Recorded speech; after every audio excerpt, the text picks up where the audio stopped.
The next few days were painfully familiar, filled with the same sharp words and cold silences.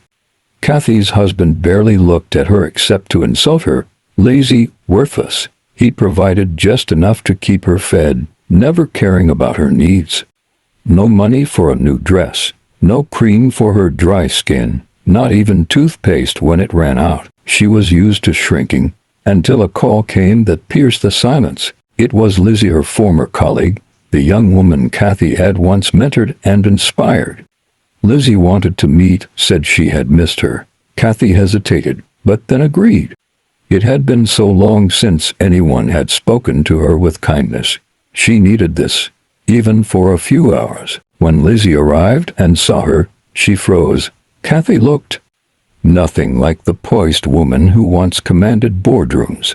Her clothes hung off her frail body. Her once shiny hair was dull, her eyes tired and dim. They drove to a restaurant. Kathy barely spoke. Lizzie kept staring at her, eyes filled with disbelief and concern. As soon as their food arrived, Lizzie finally said, her voice trembling, "Kathy, what happened to you? I don't mean to be rude, but this isn't the woman I looked up to. You were everything I wanted to be. Now I can barely recognize you." That was all it took. The wall Kathy had built to keep herself from crumbling cracked wide open. Right there in the restaurant, she cried. Quiet, heavy tears. Then, the truth came pouring out: her marriage, the cruelty, fear. Lizzie listened, shocked but quiet. Then she held Kathy's hands across the table. "No, you can't keep living like this," she said firmly. "You're still that smart, driven one.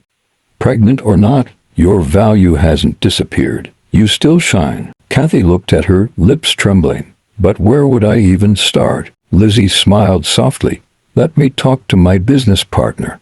We'll figure it out, but first we're going shopping." She took Kathy to buy work clothes, a new wig, body lotion, perfume, even had her nails done.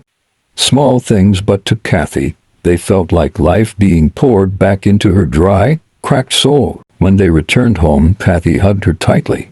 "Thank you," she whispered, voice breaking. Inside, she slowly packed her few belongings and moved out into the guest room. She stood in front of the mirror in the guest room and whispered, "I deserve more." It was time to rise, time to reclaim her life, time to become the kind of mother her child would one day be proud of, whether her husband liked it or not.